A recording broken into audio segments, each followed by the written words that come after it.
മന്ത്രി വി അബ്ദുറഹ്മാൻ മാധ്യമങ്ങളെ കാണുന്നു. തത്സമയ ദൃശ്യം മെയിലുകൾ അയച്ചിട്ട് ഒന്നും തന്നെ നടപടി ഉണ്ടായിട്ടില്ല. ശരിയായ രീതിയല്ല. ട്രെയിൻ യാത്രക്കാർക്ക് ആവശ്യമായുള്ള സുരക്ഷിതത്വം നൽകാൻ റെയിൽവേ തയ്യാറാവണം.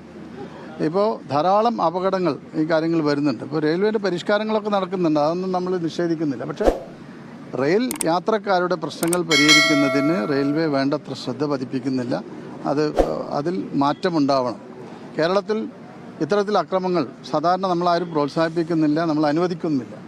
അപ്പോൾ അതിൽ RPF ജാഗ്രത പുലർത്തണം. അതിനുള്ള നിയമപരമായിട്ടുള്ള നടപടികൾ എടുക്കാൻ ബഹുമാനപ്പെട്ട കേന്ദ്ര റെയിൽവേ വകുപ്പ് മന്ത്രി അതിന് തയ്യാറാവണം എന്നാണ് ഇതുമായി ബന്ധപ്പെട്ട് പറയാനുള്ളത്. മന്ത്രി പറഞ്ഞ പോലെ തന്നെ ഇപ്പൊ കൃത്യമായ ഒരു RPFന്റെ വിന്യാസം ഒന്നും കാണുന്നില്ല, ഒരു പേരിന് മാത്രമാവുക പലയിടത്തും. അതെ, ഇത് ഇപ്പോൾ കഴിഞ്ഞ ദിവസം ഒരു മാസം മുമ്പാണ് ഒരു കോച്ചിൽ 15 മൊബൈൽ ഫോൺ ഒന്നിച്ചു കളവുപോയി. അതിന് പരാതി കിട്ടി, നമ്മളത് ബന്ധപ്പെട്ട ആളുകളെ അറിയിച്ചു.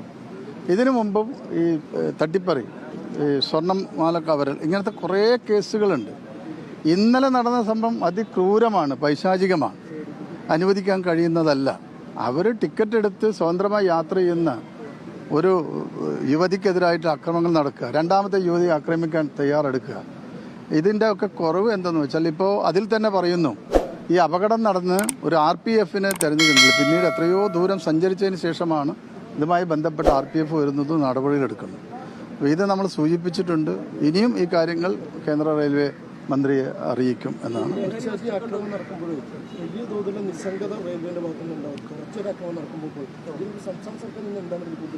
നോക്കൂ, റെയിൽവേ ആലോചിക്കുന്ന ജനങ്ങളെ ഇത്തരത്തിൽ കൊള്ളയടിക്കുന്നു എന്നുള്ളത്. ഇപ്പോൾ നമ്മുടെ മലയാളികൾ തന്നെ ഡൽഹി പോലുള്ള അന്യ സംസ്ഥാനങ്ങളിൽ പോകുമ്പോൾ പരസ്യമായി കൊള്ളയടിക്കുകയാണ്.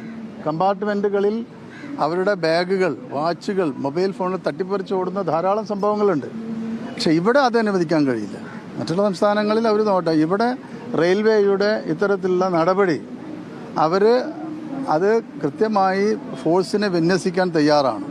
നിരീക്ഷണം ശക്തിപ്പെടുത്തണം. ഇപ്പോൾ എല്ലാ റെയിൽവേ സ്റ്റേഷനുകളും CCTV വെക്കുമെന്ന് മുമ്പ് അറിയിച്ചിട്ടുണ്ടായിരുന്നു.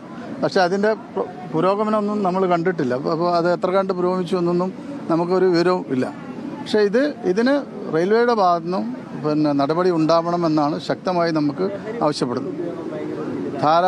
ധാരാളമായി നമുക്ക് റെയിൽവേയിൽ ഇപ്പോൾ നമ്മുടെ കേരള പോലീസ് അവിടെ റെയിൽവേ സ്റ്റേഷനിൽ ഇതുമായി ബന്ധപ്പെട്ട കുറേ സമയം അതിൻ്റെ ചെക്കിംഗ് നടത്തിയ സമയത്ത് ധാരാളം ബസ്സുകൾ പിടിച്ചെടുക്കാൻ കഴിഞ്ഞിട്ടുണ്ട്. ഇത് റെയിൽവേയുടെ പരിധിയിൽ ചെയ്യേണ്ട RPF ആണ്. അവിടെ നമ്മുടെ പോലീസിന് പോയി നടപടി എടുക്കുന്ന കാര്യത്തിൽ കുറേ നിയമ തടസ്സങ്ങളുണ്ട്.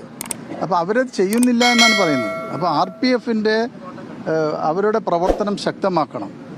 ലഹരി ആയാലും മറ്റുള്ള ഇത്തരത്തിലുള്ള അതിക്രമങ്ങളായാലും ഇതിനൊക്കെ തന്നെ ശക്തമായ നടപടി കൈക്കൊള്ളാൻ റെയിൽവേ വകുപ്പ് തയ്യാറാണ്. യാത്രക്കാരുടെ ചാർജ് എത്ര വർദ്ധിപ്പിച്ചപ്പോൾ? വലിയ ചാർജാണ് വർദ്ധിപ്പിച്ചിട്ടുള്ളത് എല്ലാ ട്രെയിനുകളിലും. തത്കാൽ, സൂപ്പർ തത്കാൽ, അങ്ങനെ വിവിധ പേരുകളിലാണ് ഈ പണം മുഴുവൻ കൂട്ടി വാങ്ങുന്നത്. നേരിന്റെ വാർത്തകൾ നിങ്ങളുടെ വിരൽത്തുമ്പിലെത്താനായി സാഗ് ന്യൂസ് ചാനൽ സബ്സ്ക്രൈബ് ചെയ്തും ഷെയർ ചെയ്തും ഒരു ശരിയായ മാധ്യമ നിലപാടിനൊപ്പം നിൽക്കാൻ ഞങ്ങൾ നിങ്ങളെ ക്ഷണിക്കുന്നു.